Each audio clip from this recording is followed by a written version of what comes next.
भूतिया दिवाली। हेलो दोस्तों, आपके सब्सक्रिप्शन की हमें बहुत जरूरत है, प्लीज सब्सक्राइब जरूर करें। एक गांव में भोला नाम का लड़का अपनी माँ के साथ रहता था। भोला की माँ लोगों के घरों में कम किया करती थी, जिससे घर का गुजारा चल जाता था। फिर एक दिन भोला की माँ बीमार पड़ गई, जिससे घर का गुजारा भी मुश्किल हो गया था। फिर दिवाली का त्योहार आ गया। पूरे गांव में सभी के घरों में दिए जलाए गए, सभी घरों को रोशनी से सजाया गया था, केवल एक घर को छोड़कर। एक और जहां सभी लोग अपने अपने घरों में खुशियां मना रहे थे, मिठाइयां खा रहे थे। तभी भोला मेडिकल से आता है और कहता है, माँ लो दवाई ले लो माँ। दवाई लेते हुए माँ अपने बेटे से कहती है, बेटा मुझे माफ कर दो, मैं दिवाली के दिन तुम्हारे लिए कुछ नहीं कर सकी। कोई बात नहीं माँ। इतना कहकर भोला बाहर चला गया। घूमते घूमते भोला गांव के बाहर एक हवेली के पास पहुंच गया। इतनी बड़ी हवेली और इतना अंधेरा देखकर भोला चौंक गया। नजर घूमती हुई हवेली के ऊपरी मंजिल पर पड़ी। हवेली के ऊपरी मंजिल पर एक लड़की खड़ी थी। भोला ने ध्यान से देखा, लड़की उदास थी। भोला ने सोचा, हो न हो इस लड़की की दिवाली भी ठीक नहीं है, चलो मिलकर दुख बांट लेते हैं।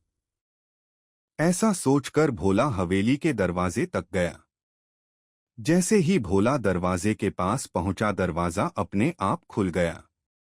पहले तो भोला थोड़ा सा डरा, लेकिन फिर आगे बढ़ा। भोला ने देखा कि दरवाजे के पास ही एक बूढ़ा अंकल खड़ा था, शायद इसी ने दरवाजा खोला होगा।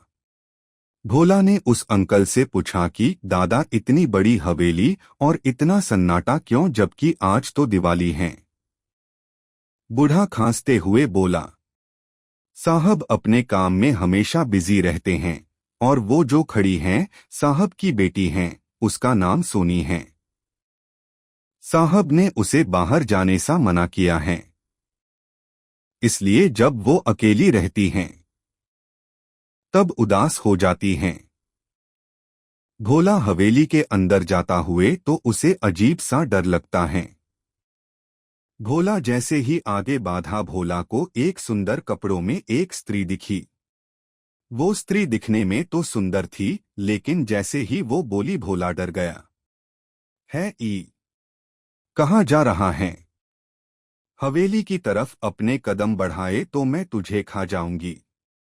भोला ने गुट निगला और डरते हुए बोला, चुड़ैल आंटी, मुझे मत खाना, मैं किसी को नुकसान पहुंचाने नहीं आया, मैं तो बस उस लड़की को देखने आया हूं।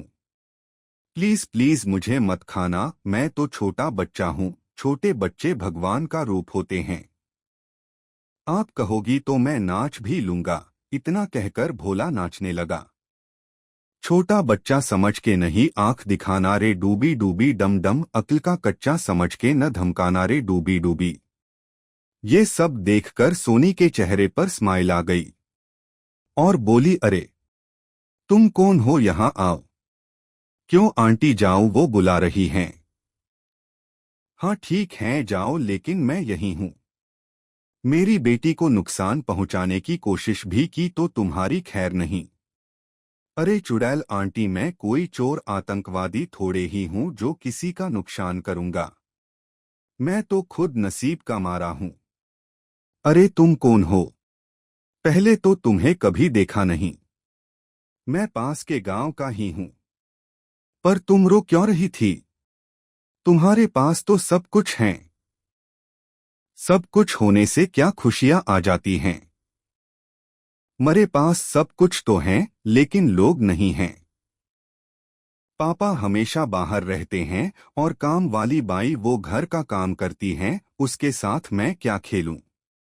पर तुम्हारी माँ कहाँ है? भोला बोला। ये सुनकर सोनी फिर से उदास हो जाती हैं। क्या हुआ? अच्छा तुम रहने दो, उदास मत हो। क्या तुम मेरे साथ खेलोगी? हाँ, पर तुम मेरे पापा को मत बताना, वरना वो मुझे डांटेंगे। उन्होंने मना किया है इस घर से बाहर जाने को डोट। ठीक, मैं तुम्हारे साथ ही खेलूंगा और किसी से बोलूंगा भी नहीं। फिर दोनों बगीचे में खेलने लग जाते हैं। सोनी को खुश देखकर चुड़ैल बहुत खुश हुई। थोड़ी देर बाद भोला बोला, अब मुझे चलना चाहिए।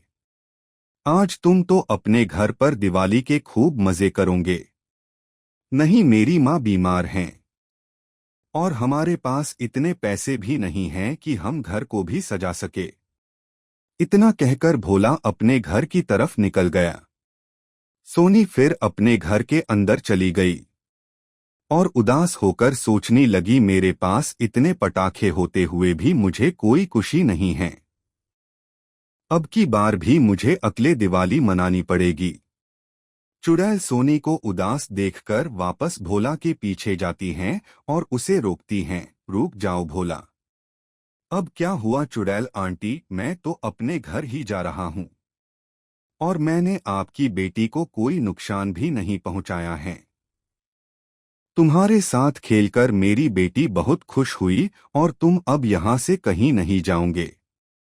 तुम्हारा बस एक ही काम है, मेरी बेटी को खुश रखना। नहीं, नहीं, मैं ऐसा नहीं कर सकता।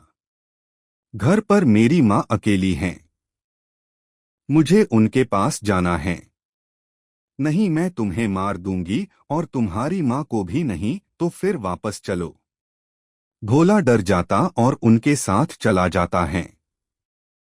चलता हूं पर आप मेरी माँ को कुछ मत करना। उदास सोनी भोला को देखकर फिर से खुश हो जाती हैं। अरे, तुम वापस आ गए, क्या तुम मेरे साथ दिवाली मनाने आए हो?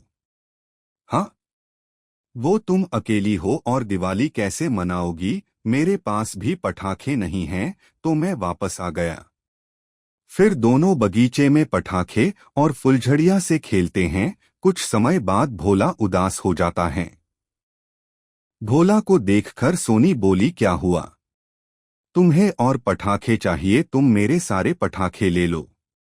नहीं, मुझे मेरी माँ की चिंता हो रही है, वो घर पर अकेली हैं। भोला ने अपने घर का सारा हाल सुनाया। सोनी भी भावुक हो गई। काश मैं तुम्हारी कुछ मदद कर पाती, पर तुम चिंता मत करो, मैं मेरे पापा से बात करूंगी, वो जरूर तुम्हारी मदद करेंगे। इतने में वहां पर सोनी के पापा आ जाते हैं और भोला को देखकर बहुत गुस्सा हो जाते हैं।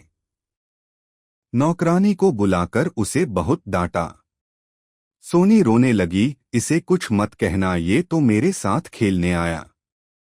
तुम इसे जानती तक नहीं हो, कैसे इसको अंदर आने दिया? ये सब देखकर चुड़ैल को गुस्सा आ जाता है और वो सबके सामने आ जाती हैं। बस करो महेश, तुम्हें अपनी बेटी उदासी नहीं दिखती? अरे, चुप। चुड़ैल, कौन हो तुम? कौन हो? है मैं तुम्हारी बीबी पूनम। पूनम, तुम्हें मरे तो कितने साल हो गए? मैं हमेशा अपनी बेटी के आसपास ही थी। तुम तो अपनी बेटी को टाइम देते नहीं हो, क्या करोगे इतने पैसे का जब तुम्हारी बेटी ही खुश नहीं है? और तुम्हें दिखाई नहीं देता वो कितनी खुश हैं? तुम तो इसे खेलने नहीं देते, नहीं बाहर जाने देते। मैं लेकर आई हूं इस लड़के को डोट। महेश को अपनी गलती का एहसास होता है और अपनी बेटी को गले लगा देता है। फिर सोनी भोला के बारे में बताती हैं। महेश भोला की मदद करता है और अपनी हवेली में उसे और उसकी मां को एक कमरा देता है। भोला का भी अच्छे स्कूल में दाखिला करवा देता है। फिर सभी खुशी खुशी रहते हैं। तुम इसे जानती तक नहीं हो, कैसे इसको अंदर आने दिया? ये सब देखकर चुड़ैल को गुस्सा आ जाता है और वो सबके सामने आ जाती हैं। बस करो महेश, तुम्हें अपनी बेटी उदासी नहीं दिखती? अरे, चुप।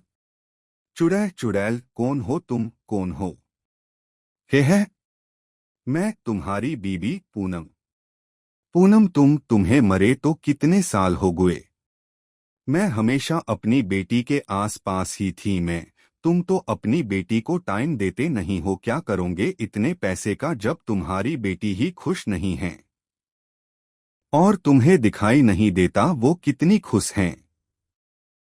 तुम तो इसे खेलने नहीं देते, नहीं बाहर जाने देते। मैं लेकर आई हूं इस लड़के को डोट। महेश को अपनी गलती का एहसास होता है और अपनी बेटी को गले लगा देता है। फिर सोनी भोला के बारे में बताती हैं। महेश भोला की मदद करता है और अपनी हवेली में उसे और उसकी मां को एक कमरा देता है। भोला का भी अच्छे स्कूल में दाखिला करवा देता है। फिर सभी खुशी खुशी रहते हैं। और फिर एक दिन पूनम वापस सभी के सामने आई और महेश को कहा, महेश हमेशा अपनी बेटी का ख्याल रखना, अब मैं मुक्त होना चाहती हूँ। पूनम ने सभी को बाय किया डॉट और आकाश में विलुप्त हो गई। तो ये थी भूतिया दिवाली की कहानी। Please like, share and subscribe.